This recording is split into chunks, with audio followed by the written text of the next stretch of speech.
ನಮಸ್ಕಾರ. ಭಾಳಷ್ಟು ಜನ ನನ್ನ ಹತ್ರ ಆಯುರ್ವೇದಿಕ್ ಮೆಡಿಸಿನ್ ಎಲ್ಲ ತಗೊಂಡೋಗ್ತಾರೆ. ಇಲ್ಲೂ ಹೇಳಿರ್ತೀನಿ ನಾನು, ಮತ್ತು ಮನೇಲಿ ಪದೇ ಪದೇ ಕೇಳ್ತಾ ಇರ್ತಾರೆ.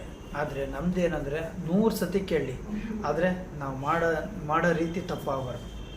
ಅದಕ್ಕೆ ನಾನೇ ಒಂದು ವಿಡಿಯೋ ಮಾಡಿಸ್ತಾ ಇದ್ದೀನಿ. ಈಗ ನೀವು ಯಾರು ತಪ್ಪು ಮಾಡ್ಕೊಬಾರ್ದು ಅಂತ ಕಷಾಯದ ಪೌಡ್ರನ್ನ 3 ರಿಂದ 4 ಸ್ಪೂನ್ ಪೌಡ್ರನ್ನ ಒಂದು ಸ್ಟೀಲ್ ಬಟ್ಲಿಗೆ ಹಾಕೊಡ್ರಿ. 3 ಲೋಟ ಇಲ್ಲ 1 ಲೀಟ್ರ್ ನೀರು ಹಾಕ್ಕೊಡ್ರಿ. ಬರೀ 3 ಲೋಟನೂ ನೀರು ದೊಡ್ಡ ಲೋಟದಲ್ಲಿ 3 ಲೋಟ ನೀರು ಹಾಕ್ಬೋದು, ಇಲ್ಲ 1 ಲೀಟ್ರ್ ಆದರೂ ನೀರು ಹಾಕ್ಕೊಬೋದು.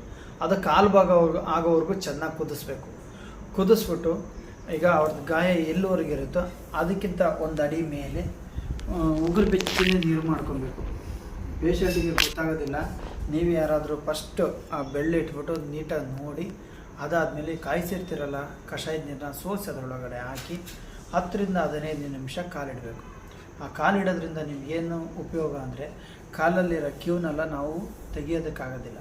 ದಿನ ದಿನ ದಿನ ದಿನ ಆ ಥರ ಮಾಡ್ಕೊತಾ ಇದ್ದರೆ ಆ ಒಳ್ಳೆಯ ನೀರು ಎಲ್ಲ ಒಳಗಡೆಗೆ ಹೋಗಿ ಕೆಟ್ಟ ನೀರನ್ನೆಲ್ಲ ವಾಪಸ್ ತರುತ್ತೆ. ಅಂದರೆ ಕಷಾಯನೆಲ್ಲ ಅದರೊಳಗಡೆಗೆ ಹೋಗಿ ಇನ್ಫೆಕ್ಷನ್ ಅನ್ನೋದು, ಕಾಲು ಊದ್ಕೊಳ್ಳೋದು, ಕ್ಯೂ ಆಗೋದು, ವಾಸನೆ ಬರೋದು, ಮತ್ತು ನಿಮಗೆ ಹುಳ ಬೀಳೋದು, ಸಣ್ಣ ಸಣ್ಣ ಹುಳುಗಳಿರ್ತಾವೆ, ಅವೆಲ್ಲ ಈ ಕಷಾಯದಿಂದ ನಿಮಗೆ ತುಂಬ ಉಪಯೋಗ ಆಗುತ್ತೆ.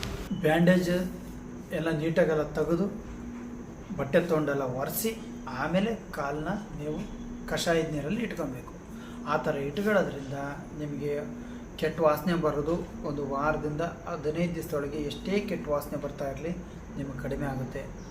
ಆಮೇಲೆ ನೀಟಾಗಿ ಕಾಲು ಇಟ್ಕೊಬೇಕಾದ್ರೆ ನೀಟಾಗಿ ಬಟ್ಟೆ ತೊಗೊಂಡೆಲ್ಲ ನೀಟಾಗಿ ಒರೆಸ್ಬಿಟ್ಟು ಕಾಲಿಡಬೇಕು. ಕ್ಲೀನಾಗೆಲ್ಲ ಒರೆಸಾದ್ಮೇಲೆ 10 ನಿಮಿಷ 15 ನಿಮಿಷ ಆದಮೇಲೆ ಕಾಲು ತೆಗೆದು ಬಟ್ಟೆ ತೊಗೊಂಡು ನೀಟಾಗಿ ಬ್ಯಾಂಡೇಜ್ ಕಾಲನ್ನೆಲ್ಲ ಒರೆಸ್ಬೇಕು.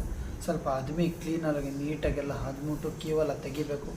ತೆಗೆದುಬಿಟ್ಟು ಬಟ್ಟೆ ತೊಗೊಂಡೆಲ್ಲ ನೀಟಾಗಿ ಒರೆಸ್ಬಿಟ್ಟು ಆಯಿಂಟ್ಮೆಂಟ್ ನಾನು ಯಾವ ಥರ ಹೇಳಿರ್ತೀನೋ ಆ ಥರ ಆಯಿಂಟ್ಮೆಂಟ್ ಹಾಕಬೇಕು. ನಿಮ್ಗೇನೋ ಗೊತ್ತಾಗಲಿಲ್ಲ ಅಂದರೆ ಮತ್ತೆ ನಾನು ಫೋನ್ ಮಾಡಿ ಕೇಳಿ. ಆಮೇಲೆ 2 ದಿವಸಕ್ಕೆ 3 ದಿವಸಕ್ಕೆ ನೀವು ಗಾಯದ ಫೋಟೋನ ನನ್ನ ನಂಬರಿಗೆ ವಾಟ್ಸಪ್ ಮಾಡಬೇಕು.